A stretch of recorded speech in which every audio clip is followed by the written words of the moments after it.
함께 한번 기도하겠습니다. 저의 삶을 지키시는 하나님께 감사를 드립니다. 제가 하나님 앞에 어떠한 삶을 살아가는 가운데에서도 끝까지 저의 삶을 지켜주시고 저에게 늘 안식을 허락하시는 하나님이 나의 하나님임으리네 감사를 드립니다. 주님, 제가 하나님 앞에 부름을 받을 때에 제가 하나님 앞에 부름받을 수 있는 아무런 자격이 없을 때 불러주셨다는 사실이 저의 삶에 얼마나 큰 기쁨으로 얼마나 큰 영광으로 자리 잡히는지 모릅니다. 주님, 거저받은 것 거저 나눌 수 있게 하여 주십시오. 하나님, 우리가 하나님 앞에 거저받은 은혜가 있으니 주님, 우리 주님을 알지 못하는 분들에게 하나님이여 정말로 우리 주변에 있는 모든 이들 한 사람 한 사람들에게 거저 나누고 거저 섬기며 살아가는 하나님의 사람들이 되도록 주님께서 도와 주옵소서. 이것이 그냥 삶이 될 수 있도록 하나님께서 우리를 지켜 주옵소서. 모든 말씀 우리 주님 예수님 이름으로 기도드립니다. 아멘. 하나님이 우리에게 주시는 말씀 같이 읽읍시다. 열왕기하 14장 17절부터 29절까지의 말씀입니다. 열왕기하 14장 17절부터 29절까지의 말씀. 우리 같은 목소리를 함께 읽습니다. 같이 읽죠. 시작. 이스라엘의 왕 여호아스의 아들 요아스가 죽은 후에도 유다의 왕 요아스의 아들 아마샤가 15년을 생존하였더라. 아마샤의 남은 행적은 유다 왕 역대 지략에 기록되지 아니하였느냐. 예루살렘에서 무리가 그를 반역한 고로 그가 라기스로 도망하였더니 반역한 무리가 사람을 라기스로 따라보내 그를 거기서 죽이게 하고 그 시체를 말에 실어다가 예루살렘에서 그의 조상들과 함께 다윗성에 장사하니라. 유다 온 백성이 아사랴를 그의 아버지 아마샤를 대신하여 왕으로 삼으니 그때에 그의 나이가 16세라. 아마샤가 그의 조상들과 함께 잔 후에 아사랴가 엘랏을 건축하여 유다에 복귀시켰더라. 유다의 왕 요아스의 아들 아마샤 제15년에 이스라엘의 왕 요아스의 아들 여로보암이 사마리아에서 왕이 되어 41년간 다스렸으며 여호와 보시기에 악을 행하여 이스라엘에게 범죄하게 한 느바스의 아들 여로보암의 모든 죄에서 떠나지 아니하였더라. 이스라엘의 하나님 여호와께서 그의 종 가드에벨 아mit대의 아들 선지자 요나를 통하여 하신 말씀과 같이 여로보암이 이스라엘 영토를 회복하되 하맛 어귀에서부터 아라바 바다까지 하였으니 이는 여호와께서 이스라엘의 고난이 심하여 매인자도 없고 노인자도 없고 이스라엘을 도울 자도 없음을 보셨고 여호와께서 또 이스라엘의 이름을 천하에서 없이 하겠다고도 아니하셨으므로 요아스의 아들 여로보암의 손으로 구원하심이었더라. 여로보암의 남은 사적과 모든 행한 일과 쌓은 업적과 다메섹을 회복한 일과 이전에 유다에 속하였던 하맛을 이스라엘에 돌린 일은 이스라엘 왕 역대 지략에 기록되지 아니하였느냐. 여로보암이 그의 조상 이스라엘 왕들과 함께 자고 그의 아들 스가랴가 대신하여 왕이 되니라. 아멘. 아멘. 오늘의 말씀에서는 두 왕에 대한 이야기가 나옵니다. 먼저 아마샤에 관한 이야기가 나오네요.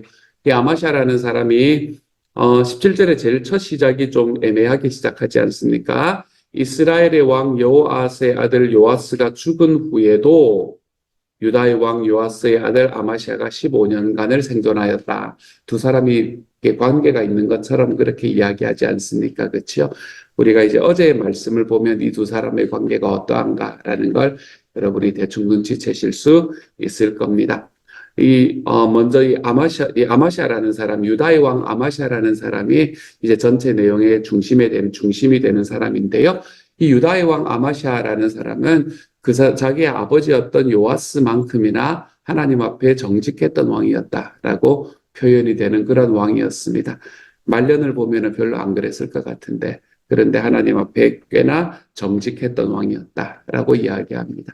다윗만큼은 정직하지 않았지만 그의 아버지 요아스만큼은 정직했다. 이렇게 이야기를 하고 있는 걸 보게 되죠. 그래서 산당은 없애지 않았다. 이제 자기 아버지 요아스 때 있었던 이야기하고 똑같은 이야기를 들려줍니다. 그래서 하나님 앞에 축복을 받았던 것 같아요. 하나님께서 이제 여러 가지의 힘을 쌓을 수 있도록 만들어 주셨던 것 같아요. 근데 그렇게 하다가 보니까 항상 사람은 잘 되면 자기가 잘났다고 생각을 하는 게 문제인 것 같습니다. 그러니까 내가 자격이 있는 사람이겠거니라고 생각을 했었나 봅니다. 하나님께서 주신 은혜라는 생각을 잊어버리고 내가 이 정도 받을 자격이 있는 사람이겠거니라고 생각을 했었나 보지요. 그리고는 뭐를 그걸 하나 하면 북이스라엘의 왕이었던 오늘의 여기에 나오는 이스라엘 왕 여호아스의 아들 요아스 이 사람하고 한판 붙자라고 이야기를 합니다. 우리 나와가지고 한번 전쟁을 합시다. 내가 당신을 싸워서 이길 수 있을 것 같습니다. 라고 이야기를 하고 있는 거죠. 그랬더니 하나님께서 선지자를 보내서 그거 아니다. 그렇게 싸우면 안 된다. 라고 이야기를 하는데도 끝까지 자기의 계획을 밀어붙입니다. 그렇게 밀어붙이다가 그 전쟁이 났는데 결국에는 전쟁에서 패배하게 되고요. 그 전쟁에서 패배해서 이제 쫓겨 들어오게 되었습니다. 나라가 멸망할 것 같아. 쫓겨 들어오게 된 게 아니라 그 나라 왕에게 사로잡혔죠. 북이스라엘 왕에게 사로잡히고 난 다음에 이제 나라가 풍전등화에 놓여 있는 그 상황 속에서 북이스라엘 왕은 남의 왕이었던 이 아마샤를 완전히 멸망시키지는 않고 그 사람에게서 많은 재물들을 받아가지고 곡물들을 받고는 거기에 내버려 두고 이제 다시 북이스라엘로 돌아갑니다. 그래서 전쟁에 패전한 왕이 되어버린 상황이었던 거예요. 그 전쟁에 패전한 왕이 된 상황 속에서 북이스라엘의 왕이었던 이 요아스라는 왕이 먼저 죽었다라는 거죠. 그런데 그 이후에도 아마샤는 15년을 생존하였다라고 이야기하는 이야기가 바로 이 17절에 들어와 있는 스토리들입니다. 그래서 이 두 사람은 전쟁에서 북이스라엘의 왕이 승리했던 왕이었고 아마샤는 거기에서 패배해서 공물을 바쳐야만 하는 이제 그런 상황에 놓여 있는 사람의 그런 관계였었죠. 그렇게 15년을 생존하는 가운데에 여러분에게 생존하는 게 생존하는 일이었겠습니까? 예전에 나라가 이제 전쟁에서 지고 그리고 그 전쟁에서 진 전쟁 배상금을 계속해서 물어준다라는 것, 그 나라로 봐서는 너무나 가혹한 일이었었거든요. 그러니까 나라가 얼마나 피폐해졌겠습니까? 얼마나 어려워졌겠습니까? 그러니까 백성들에게서 아무런 지지를 받지 못하는 사람이 되어가고 있었겠지요. 왕이기 때문에 왕이 될 수밖에 없었던 그냥 그 이름과 자리만 남아있는 사람이 되어갔겠지요. 그래서 19절에 나오는 이야기가 나타나는 겁니다. 예루살렘에서 무리가 그를 반역하는 겁니다. 하도 곡물에 그게 짐이 너무 무거우니까 그러니까 도저히 버틸 수가 없다라고 생각을 하고 그를 반역을 하는 거죠. 그런데 이미 힘을 잃어버릴 대로 잃어버린 왕이었기 때문에 거기에서 이 내전에서 다시 한번 싸워보지도 못하고 라기스로 도망하게 됩니다. 그랬더니 반역한 무리가 사람을 거기로 따라 보내서 거기서 그를 죽이게 만듭니다. 그리고는 시체를 말에 싣고 예루살렘과 함께 다윗성에 장사하지요. 그래도 다윗성에 장사했던 이유는 초반에 있던 그의 선정 때문이었던 것 같습니다. 아마 초기에 있었던 다윗만큼은 되지 않았었지만 그의 아버지 요아스만큼은 선한 왕이었다라고 이야기했던 그 선정 때문이었던 것 같아요. 그리고 난 다음에 나타나는 이야기가 사실은 이스라엘과 유다의 역사에는 더 중요한 이야기입니다. 21절에 보면 유다 온 백성이 아사랴를 그의 아버지 아마샤를 대신하여 왕으로 삼으니 그때에 그의 나이가 16세라 라고 이야기합니다. 여기서 드디어 아사랴라는 왕이 나타납니다. 이 사람이 이제 유다에서는 대단히 중요한 왕 중에 한 사람이 되는 거죠. 어쨌든 이 사람이 왕으로 등극하는 일까지 일어나게 됩니다. 그리고 이제 아마샤가 했던 일에 대해서 한 가지를 딱 이야기를 하네요. 아마샤가 그의 조상들과 함께 잔 후에 아사랴가 엘랏을 건축하여 유다에 복귀시켰더라. 뭔가 이스라엘 남유다가 다시 한번 일어나고 있는 그런 희망적인 분위기를 연출하고 있는 것을 22절에서 바라볼 수 있게 됩니다. 유다에서 이런 일들이 나타날 때 북이스라엘에서는 어떤 일이 일어났는가? 그게 이제 23절부터 나타나는 이야기예요. 유다의 왕 요아스의 아들 아마샤 제15년에 이스라엘 왕 요아스의 아들 여로보암이 사마리아에서 왕이 되어 몇 년간을 다스렸나 하면 41년간을 다스립니다. 북이스라엘 왕 중에 가장 오래 다스린 왕이었습니다. 북이스라엘의 왕 중에서는 가장 오래 다스린 왕이었고요. 그리고 이 사람은 뭐 무슨 반역이나 이런 거가 일어나서 정변으로 왕이 된 사람도 아니었습니다. 자기 아버지도 왕이었고 자기 할아버지도 왕이었습니다. 소위 말해서 북이스라엘에 두 개밖에 없는 왕조였던 이 왕조 중에 두 번째 왕조였던 예후 왕조의 적통이었던 사람이었습니다. 북이스라엘에는 이제 아버지와 아들까지만 이제 왕이 이어지는 사람들은 꽤 많이 있었지만 그 이상 이어지는 이 혈통은 두 혈통밖에 없었거든요. 우리가 아합이 속해 있던 그 혈통, 그 오므리 왕조라고 이야기하는 그 왕조가 하나 있었었고, 요게 4대를 갔었었고, 그리고 이제 예후라는 사람으로부터 시작을 해서 쭉 이어지는 요 왕조가 5대를 갑니다. 그래서 4대의 왕조가 하나 있고 5대의 왕조가 하나 있었습니다. 그래서 아합의 중심이 되는 이 오므리 왕조가 아합에게 멸망이 되고, 그리고 아합도 아합이 아니죠. 그 예후에게서 멸망이 되고, 그리고 예후부터 시작을 해서 한 번, 두 번, 그리고 세 번째가 되는 왕이 바로요, 우리가 오늘 여기서 이렇게 만나는 여로보암이라는 사람이거든요. 이 여로보암이라는 사람은 북이스라엘의 초대 왕하고 이름이 똑같습니다. 그렇기 때문에 우리가 헷갈릴 수가 있어서 보통 이제 학술적으로 표현을 할 때는 여로보암 2세다라고 표현을 하는 사람이 바로 이 사람입니다. 나라는 그동안에 이어져 왔던 그런 왕조적인 단단함, 그리고 그 과정에서 나라의 상황들은 잘 정리가 되어 있는 상황에서 북이스라엘의 그 권력이라고 할까요? 나라의 힘을 꽃을 피운 사람이 누군가 하면 이 여로보암 2세라는 사람이었습니다. 거기에 또 한 가지 더 좋은 점이 있었던 게 뭔가 하면 항상 북이스라엘이 잘 되거나 남유다가 잘 될 때쯤에는 다른 쪽이 항상 문제가 생기는 때가 있어요. 그러니까 남유다가 잘 될 때는 북이스라엘이 좀 힘드니까 자꾸 전쟁하려고 집적되다가 뭔가 문제가 생기고, 북이스라엘이 좀 이렇게 부강할 때는 남유다가 또 좀 힘들어가지고 또 막 이렇게 집적되다가 문제가 생기고, 이런 일들이 자꾸 생기는데, 이 북이스라엘의 왕이었던 이 여로보암 2세가 북이스라엘의 왕이 되어서 41년간을 통치하는 이 과정 속에서 남유다의 왕이 누구였나 하면 아까 우리가 보았던 아사랴라는 사람이 왕이었습니다. 이 아사랴라는 사람은 여러분에게 좀 익숙하지 않은 인물일 수도 있는데, 이 사람이 나중에 이름이 바뀌거든요. 그 바뀐 이름을 들으면 여러분이 알 만한 사람입니다. 이 사람 이름이 나중에 우시야라는 사람으로 바뀌게 됩니다. 그리고 이 사람은 유다에서 52년간을 통치합니다. 그러니까 북이스라엘에서는 왕이 올라와서 41년간을 통치하고, 남유다에서는 한 왕이 올라왔는데 52년을 통치하는 거예요. 그러니까 이게 무슨 말인가 하면, 특별히 북이스라엘에는 그게 많았잖아요. 정변들이 많았잖아요. 그렇죠? 그런데 한 왕이 41년을, 또 한 왕이 52년을 통치했다는 말은 나라가 굉장히 평안했다는 겁니다. 그 나라가 굉장히 평안했다는 거예요. 그 나라가 굉장히 평안했고, 북이스라엘과 남유다의 이 여로보암 2세와 우시야가 통치하던 이 기간에는 이 이스라엘 전체의 역사를 통해서도 가장 부강할 만큼, 그만큼 이 나라가 부강하고, 요즘에는 그런 말 잘 안 쓰지만 옛날에 제가 어릴 때 우리나라 속담은 아닌데 이야기하면 강아지도 10,000원짜리를 물고 다니는 그런 시대가 바로 이런 시대, 이 시대였다라고 생각을 하시면 됩니다. 나라는 거의 최대한으로 넓어졌고, 전쟁을 할 때마다 승리했거든요. 나라는 거의 최대한으로 넓어졌고, 그리고 그렇게 넓어진 과정 속에서 나라는 굉장히 부강해집니다.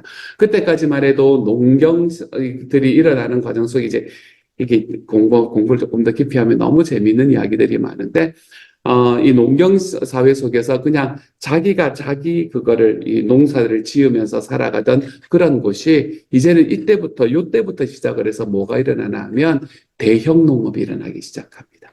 그러니까 지주들이 일어나기 시작돼요. 그래서 큰 농장을 가지고 그 농장에서 돈이 되는 작물들을 계속해서 생산을 하는 일이 일어납니다. 그러니까 자기 먹고 사는 것, 그냥 자기 집에서 먹고 살기 위해서 농사를 하던 것과는 사실은 차원이 다른 물질이, 재물이 거기서 벌려지기 시작을 하는 거예요.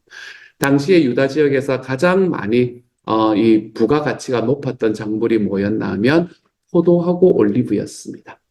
포도와 올리브들을 심으면 올리브는 기름을 이제 그가는 짜는 주 원료였었고, 그리고 포도는 술을 만드는 주 원료. 그때 당시는 술이었지만 이게 사실은 음료수나 마찬가지였거든요. 그 나라에는 물이 거의 없었기 때문에 포도즙을 짜서 물과 희석시켜서 음료수를 만들어서 마시는 게 그때 당시의 상황이었거든요. 그러니까 물과 기름을 만들어내는 원료를 만드는 게 이 유다에서는 가장 부가가치가 높은 농업이었습니다. 뭐보다요? 뭐 밀이나 이런 거 심는 것보다 훨씬 더 부가가치가 높은 농업이었습니다. 근데 자기 땅에서 자기가 먹고 사는 것을 할 때는 뭐를 심을 수밖에 없나 하면 자기 먹을 걸 심을 수밖에 없잖아요. 그러니까 밀을 심고 보리를 심고 이래서 그거를 이제 재배하면 자기들이 먹고, 그리고 좀 남는 거 가지고 이제 서로 물물 교환을 해서 자기들이 먹고 살아가는 이런 산업들이 지속이 되어 왔다면 이 여로보암 2세와 우시아가 왕이 되었던 이 시대로부터, 이때가 주전 8세기 정도 되는 시대였거든요. 이 시대부터 시작을 해서 드디어 뭐가 되기 시작을 하나 하면 대형 농업이 일어나기 시작하는 겁니다. 그러니까 이 지주들은 뭐에는 문제가 없나 하면 먹고 사는 데는 문제가 없어요. 이 사람들은 먹고 사는 데 문제가 없으니까 자기가 가지고 있는 땅을 부가가치가 높은 작물들을 심는데 아무런 문제가 없는 겁니다. 그래서 올리브 농사가 대량으로 지어지기 시작을 하고, 그리고 포도 농사가 대량으로 지어지기 시작하는 거죠. 그렇게 지어진 것들을 그때부터 이제 해상무역이 또 발달되기 시작을 하거든요. 해상무역을 통해서 그리스 지방에 팔기 시작을 하는 겁니다. 여러분, 그리스 지방이 얼마나 기름을 많이 쓰고 그 지방이 얼마나 포도주를 많이 마시는 곳이었습니까? 그러니까 그쪽과 무역을 하는 과정 속에서 나라의 부는 정말 그때 당시하고는 비교할 수 없을 만큼 늘어가기 시작을 했습니다. 마치 태평성대일 것만 같은 이 시간. 근데 여러분, 너무 재밌는 게 뭔가 하면 이게 주전 8세기거든요. 그런데 하나님께서 선지자를 보내셔서 너희 그러면 안 된다라고 이야기하기 시작한 바로 그 첫 시점이 바로 이 주전 8세기였다는 걸 기억을 하실 필요가 있습니다. 성경에서 보면 왜 자기가 자기의 글을 남긴 선지자가 있잖아요. 그렇죠? 자기의 글을 남긴 선지자 중에서 가장 이른 선지자가 누군가 하면 아모스라는 사람이었거든요. 아모스와 호세아, 이 두 사람이 이제 주전 8세기에 가장 이른 시기에 활동했던 예언자들이었는데, 그 중에 아모스라는 사람이 어디서 언제 예언을 하나 하면 여로보암 2세 때 예언을 했던 사람입니다. 하나님께서는 그 나라에 가장 그때까지는 경험하지 못했던 부가 쌓여 있는 것 같은, 마치 태평성대인 것 같은, 강아지도 10,000원짜리를 물고 다니는 것만 같은 그런 시대에 하나님께서는 너희가 이렇게 살면 안 돼 라고 경고의 말씀을 던지기 시작을 합니다. 그리고 그 경고의 말씀의 핵심은 무엇인가 하면, 너희는 너희의 사회 속에서 잘 사는 사람들은 끝없이 잘 살고 힘든 사람들은 끝없이 힘들어지는 그런 사회를 만들면 안 된다. 이게 하나님의 선지자들의 메시지의 핵심이 됩니다. 한번 생각해 보세요. 산업들이 뭐가 계속해서 되었다고 이야기했나 하면 포도와 그리고 이 올리브가 산업의 중심이 되었다고 이야기했잖아요. 근데 포도와 올리브는 여러분 먹고 살 수 있는 겁니까? 아닙니까? 그런 게 아닙니다. 사람들이 먹고 살 수 있는 작물이 아니에요. 그러면 이것을 외국에 판다면, 무역을 했다면 뭐를 사와서 그 나라에 있는 사람들을 먹여야 됐었었나 하면 사실은 밀과 보리를 사와서 그 나라에 있는 사람들을 먹여야 됐단 말이죠.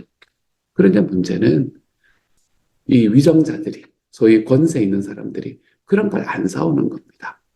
왜냐하면 그런 것들은 자기들은 충분하니까. 자기들이야 뭐 먹고 사는 거 문제 없으니까. 그래서 그걸 팔아서 사오는 게 뭔가 하면 좋은 나무들, 장식물들, 금, 은들, 또 전쟁에 쓰는 그런 말들, 막 이런 것들을 사오는 겁니다. 그러니까 나라의 군사력은 올라갈지언정 정말 그곳에서 일하고 정말 먹고 살 것이 없는 사람들은 끝없이 굶주려가는 그런 사회가 되어가는 거죠. 빈부의격차는 그때와는 비교할 수 없을 만큼 커지기 시작을 합니다. 그 가운데서 하나님께서는 예언자들을 보내셔서 뭐라고 말하냐면 너희의 사회가 이렇게 되어서는 안 된다. 너희는 너희 사회에서 힘들고 어려운 사람들에게 너희의 마음을 쓸 줄 아는 사람들이 되어야 된다. 이렇게 이야기하는 것으로 백성들에게 다가오셨지요. 어떻습니까? 그때 당시에 살아가던 시절들을 이렇게 돌아보니까 요즘의 시절하고는 좀 다릅니까? 저는 좀 다르다고 생각합니다. 어떻게 다르냐 하면 요즘이 그때보다 훨씬 더하다라는 생각이 듭니다. 여러분, 우리가 살아가는 산호세 지역을 바라본다고 하더라도 또는 조금만 눈을 넓혀서 우리가 살아가는 미국 전역만 바라보더라도 조금만 눈을 더 넓혀서 우리가 살아가는 이 세계를 바라보기 시작하면 여러분, 어떤 사람들은 음식이 남아 돌아서 버리는 곳이 있나 하면 어떤 곳에는 그 음식 하나가 없어서 아이들이 여전히 굶어 죽어가는 그런 시절을 우리는 살아가고 있지 않습니까? 지금까지 인류의 역사가 경험해보지 못한 만큼 우리는 부유하게 살아가고 있습니다. 지금까지 온 인류의 역사가 단 한 번도 경험해보지 못했을 만큼 우리는 부유하게 살아가고 있거든요. 그런데 이 부유함 속에서 우리는 우리 주변에서 이 안에서 뒤로 떨어져서 그곳에서 아직도 굶어 죽어가고 있는 사람들, 그곳에서 아직도 아파하고 어려워하는 사람들이 여전히 존재함에 우리의 눈을 돌리지 않는다면 하나님께서는 어쩌면 여기에서 이 우시아와 여로보암 2세 왕 때 하나님이 선지자를 보내서 너희가 그러면 안 된다. 너희가 그러면 망할 거야. 라고 이야기를 하셨던 그 메시지를 지금도 우리가 듣게 되지 않을까라는 두려움이 저에게는 있습니다. 그러니 사랑하는 여러분, 우리가 살아가는 삶 속에서 내 주변에서 아직도 어려워하고 힘들어하는 이들을 향해 우리의 눈을 돌리고 우리의 마음을 쓰며 우리의 기도를 드려보는 일에 우리의 삶을 좀 내어볼 수 있는 하나님의 사람이 되어갈 수 있기를 소망합니다. 부요함에 취해서 우리가 가지고 있는 것에 취해서 이것이 내가 가지고 있는 나의 능력으로 된 것이지라고 이야기하며 그냥 있는 것 누리며 살아가는 것을 넘어서서 내 옆에서 아직도 아파하고 어려워하는 사람들을 향해 우리의 마음을 좀 내어볼 수 있는 하나님의 사람들이 되어가시기를 소망합니다.